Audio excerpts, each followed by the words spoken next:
Well, we shall kick off the program by doing a bit of house cleaning.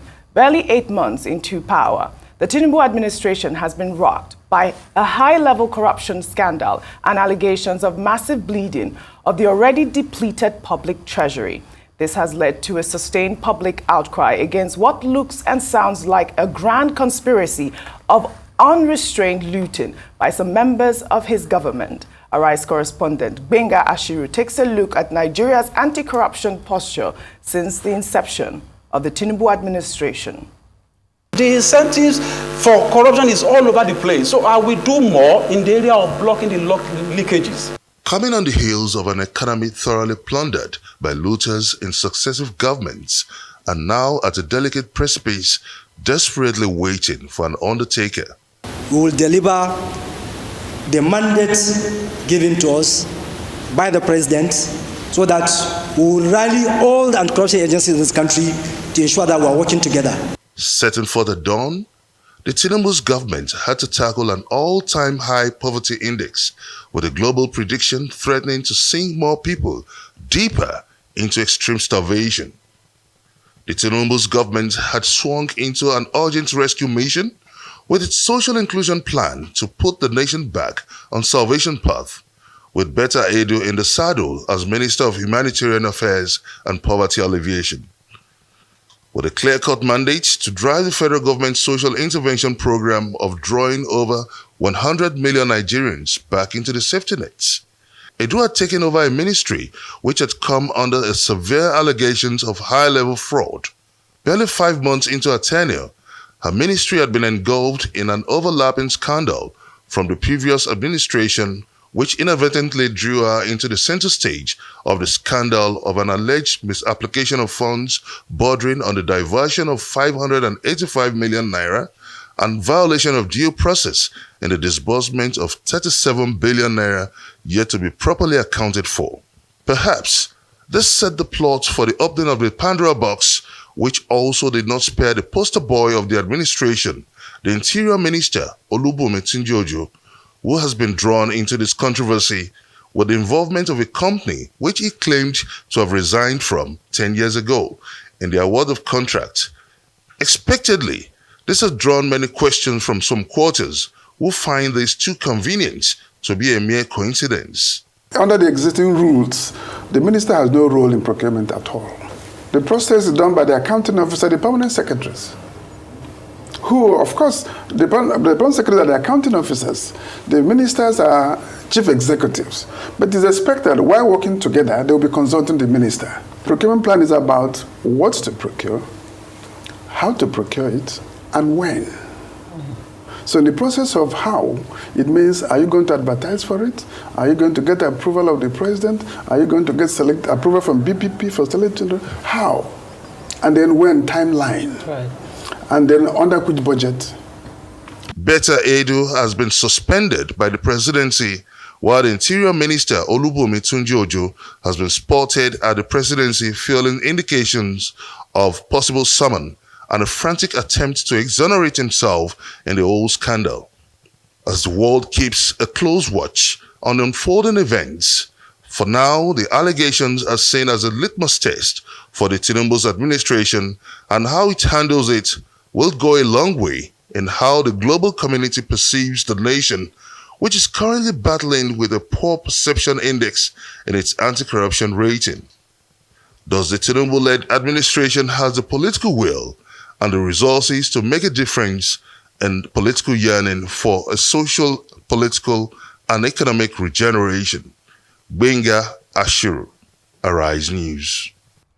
All right, great report there by Gbenga Ashiru. Steve, I know that we have commended President Bola Ahmed Tinubu for his anti-corruption drive. It is so refreshing to also note that only yesterday he set up that panel, the presidential panel, to probe these allegations, which we have been calling for. But you know, there's been a lot of conversation as to, you know, what's going on with the rest of the people. Are they going to be suspended or not? Is President Bola Ahmed Tinubu going after just women in his cabinet? Because obviously, you know that, Tunji-Ojo has been in the spotlight, also linked to this scandal. And we're hoping that this panel that is being set up is going to do proper house cleaning.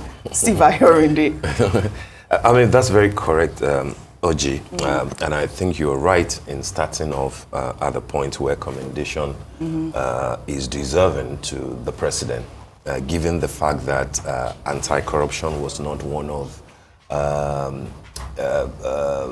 the greatest issues during his campaign. A lot of people were worried that what would be his body language, what would be his disposition to the question of corruption. And that wasn't also helped by the fact that he set up, the largest cabinet ever in the history of Nigeria. But given what has happened and the manner in which the president has responded swiftly, first suspending the DG of the agency, and then ultimately suspending Minister Bita Edu, a lot of people felt that that was a smart, necessary, and strategic move. Swift. And absolutely. And the fact that he has now set up a presidential panel to look into the totality of what has gone down within the Humanitarian Affairs and Poverty Alleviation Ministry, with the Minister of Finance and the coordinating Minister of the Economy as the head of that panel.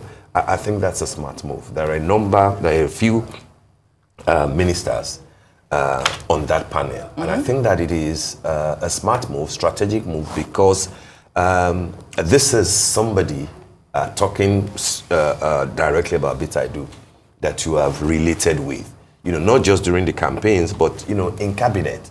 You know what you went through during the retreat, what was said to you, the direction.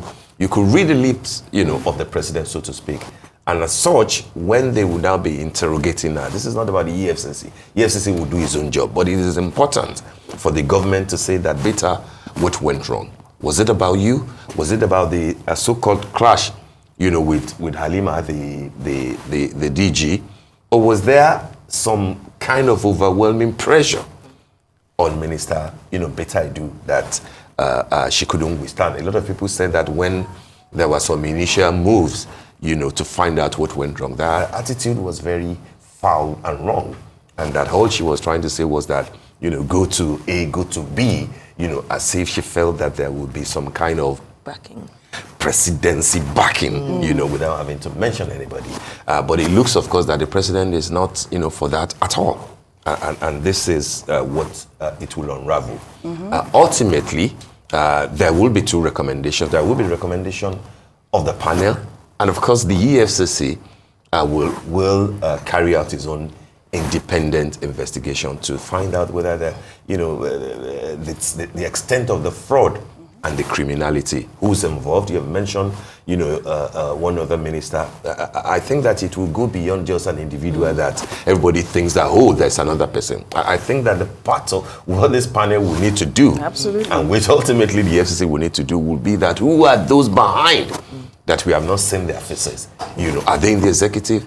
Are there some of them in the higher echelon of the legislature, who have benefited or stand to benefit, and that Mr. Bita Edu is just a pawn who couldn't resist pressure, and because of a young age and exuberance and stuff, maybe she just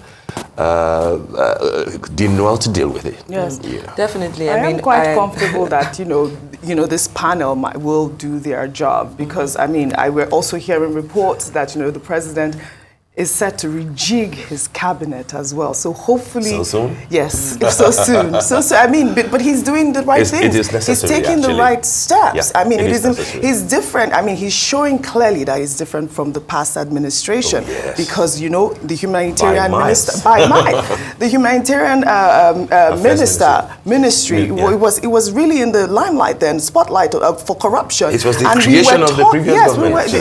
At that time, we were all talking about what is going on in this ministry. Where is the money going into? And President Buhari at the time turned a deaf ear. So you can see that this is clearly different, Shaitan. Definitely, and I agree with the both of you. I think this is a situation where it's about digging deeper. Yesterday, we had a lawyer, Mr. Effiong, and he really went into detail as to how he believes the presidency can handle this. And of course, a lot of people first kicked against. We're still fighting for the 35% affirmative action when it comes to having more women in the cabinet, and now it looks as if it's the women, as Nigerians would say, are falling. They are falling hand, but I also they're the ones that have been caught. The ones that have been caught, but when we look at this particular presidential anti-corruption team that has been put up, that 6-week suspension, in my opinion, had seemed like just a pat on the wrist. No, in the first instance, that's what the president said. In the first instance, but now that we're seeing, this statement that I was reading the statement that Adrian Ngelale put out, where he said that this presidential panel is tasked with a comprehensive review, or auditing the existing financial frameworks that exist within this ministry, and of course a detailed modification to the procedures. How these particular monies are spent, how these contracts are rewarded, the timeline, even as you heard in that report by Gbenga Ashiru, there's so much that needs to be looked at. And ultimately, do we even need this humanitarian affairs ministry in the first place? That's the juncture where I suspect that it's been marred with so much controversy from the former administration and even now. I'm so glad that it seems as if the president is listening, and I really appreciate the body language, but it doesn't end here. Like you have rightfully said, it's about digging deeper, because it just seems that this is the tip of the iceberg. Absolutely, Shaitan. I mean, that's the point. I think that we just can't wait to see how the panel will, the whole thing will pan out. Yes. This doesn't look like it's a ministry that will endure, for long. The work of the agency is necessary, but then why can't it return to the office of the vice president, where thorough supervision can be carried out? But we'll wait for the panel. We'll wait for the panel. Absolutely. All right.